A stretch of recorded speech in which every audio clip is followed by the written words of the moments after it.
Come on, have some more wine. My husband and I had come to a secluded rental villa for our honeymoon. We were alone, taking our time, and celebrating with some nice wine.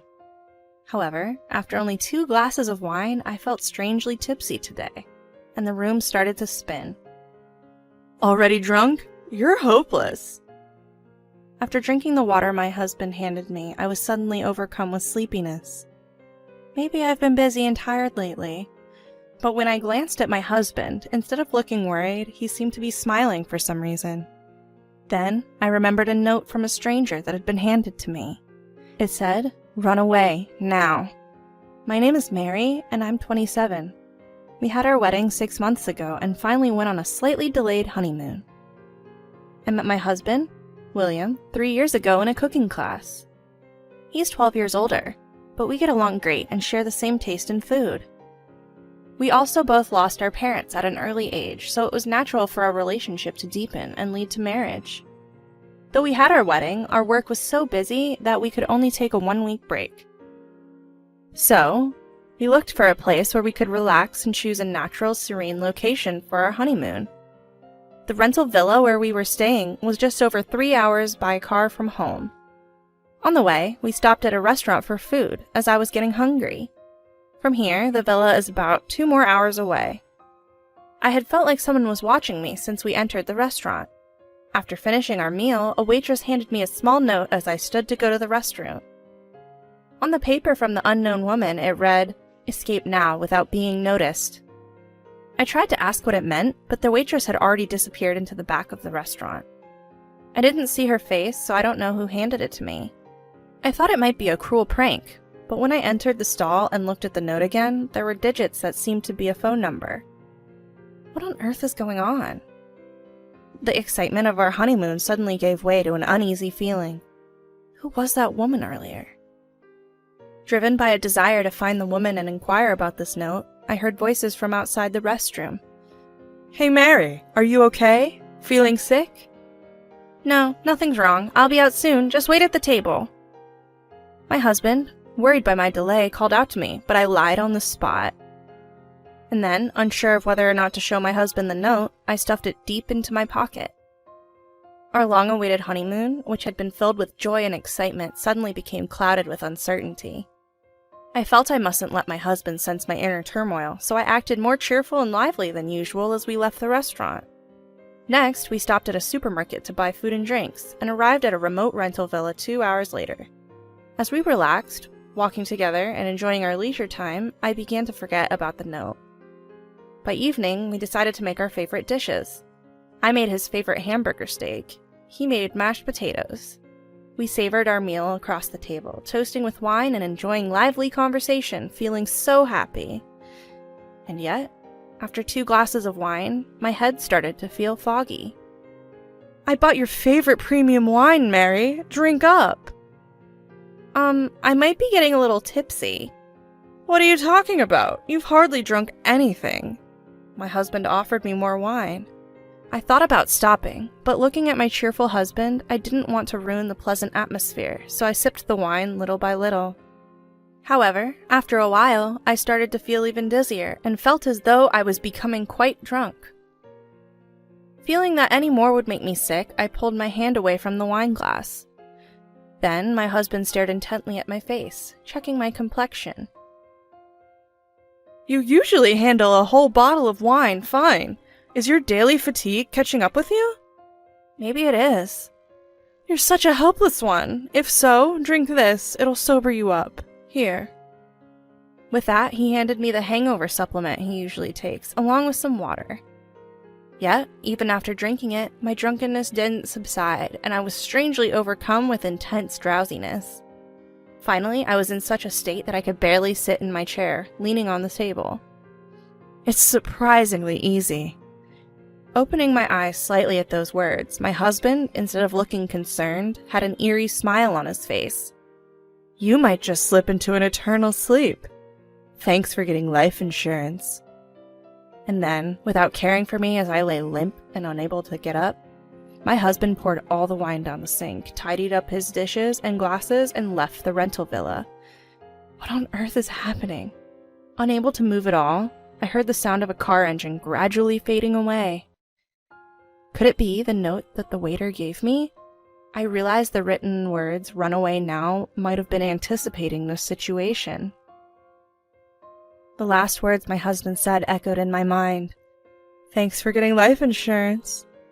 Just thinking about the meaning of these words sends a chill down my spine, with terrifying thoughts popping up one after the other. By the way, it was him who first brought up getting insurance. Within a week of our marriage, my husband strongly urged us to take out life insurance together. When I hesitated, feeling something was off, he said, looking sad, "Life insurance is like a charm for us, in case something happens. Since both of us have lost our parents, I thought it'd save us from hardship if something went wrong." I was convinced at the time, but now, could it be that he's been targeting this all along? With great effort, I crawled to the kitchen and chugged down an unopened bottle of water. My mind started to clear a bit, and I took out the note I had received and pressed the call button on my mobile phone. After a few rings, a woman answered, and when I told her I had received the note and was incoherent from the wine, she responded with urgency. "That's why I gave you the note, saying run away now. You might be in danger." What? What do you mean? Please tell me what you know. According to what she hesitantly told me, she was my husband's ex-girlfriend. Apparently, they were dating about 5 years ago when his parents died from an illness. His behavior was so suspicious that she became frightened and decided to break up. However, she couldn't get rid of him, so she vanished. I was stunned to hear her story. I had heard that his parents died more than 10 years ago in a traffic accident. What's going on here?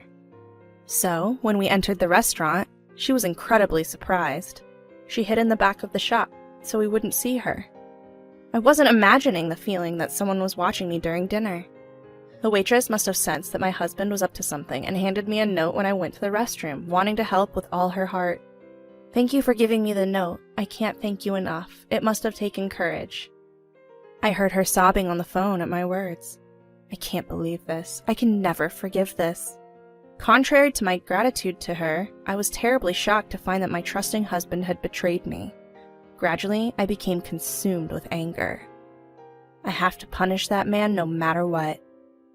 Without thinking, I asked the waitress for help, and she said, "Of course," but I had a plan at that time. But carrying it out might put me in even more danger. Still, I couldn't just let things go on like this. I was determined to make him realize his wrongs. About 2 hours later, I heard the sound of my husband's car engine returning. After the phone call, I had fallen ill again and was lying on the floor. I could see my husband, still wearing his shoes, entering through the door. He slowly approached me, crouched down in front of me, and gently put his ear to my lips to check my breathing. Damn, she's still alive. She's stubborn. I should have made her drink more. What does that mean?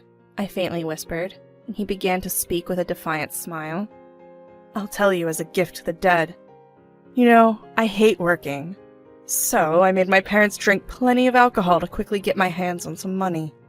And then I made them drink the supplement I made and gave to you. Huh? I married you because you had no one else, and now the life insurance money will be all mine. Since the premium is $500 a month, I might get around $500,000. I'm thrilled. I felt a chill as my husband's cruel words sank in. You won't have your way. Don't act tough. You can't even move. I'll take all your savings, too. Now, I'll send you to the afterlife right away with this.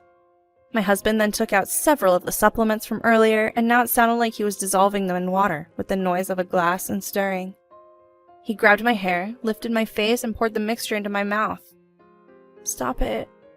Come on, gulp it down. I won't hold back this time. You'll be in the afterlife in no time. I resisted desperately, coughing and somehow spitting out the liquid that had been forcibly poured into my mouth. That's enough. Let go of Mary. Standing there was the store clerk, his former lover, who had handed me the note. What? Why is Emma here? I had arranged for her to come here after giving her the location of the villa on the phone earlier. My husband was shocked by the unexpected appearance. I'm sorry it didn't go your way. Seeing me stand up smoothly from the floor, my husband looked completely baffled. It's true the wine had affected me quickly, but I had felt something off when he gave me the supplements while I was drunk and made sure not to swallow them. You must have thought I'd come back here to check what had happened to me. Damn, you tricked me. I'll never forgive you. I'll wipe both of you off the face of this earth. Recklessly, he grabbed the poker next to the wood-burning stove and approached us. Stop it! Screaming won't help you here in this deserted place. Now, which one of you should I finish off first? As he said this, swinging the stick in his hand, mirrors and vases in the room were shattered to pieces. Then, just as I couldn't escape any longer, my husband stood in front of me, raising his arm to strike. At that moment, the door banged open with a loud noise and the police came in. His former lover had been watching the situation from the next room and had called the police. It was a close call indeed. That was a close one. With a shocked look on his face, my husband's arm remained raised, frozen in place. I took the opportunity to turn off the recording button on the mobile phone I had propped on the shelf and handed it to the police. I've recorded everything in here. This should be enough evidence, right? Oh, and the supplement I pretended to drink, I'll give that as evidence too. What? What's going on?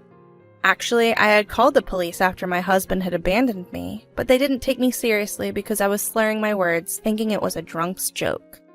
That's why, with the cooperation of his former lover, I staged a convincing act to elicit a confession from my husband. Honestly, I was terrified of my husband and thought about running away right then and there. But I knew that if I ran, my husband would target me, and I believed that the police would surely come if they had evidence of a crime in progress.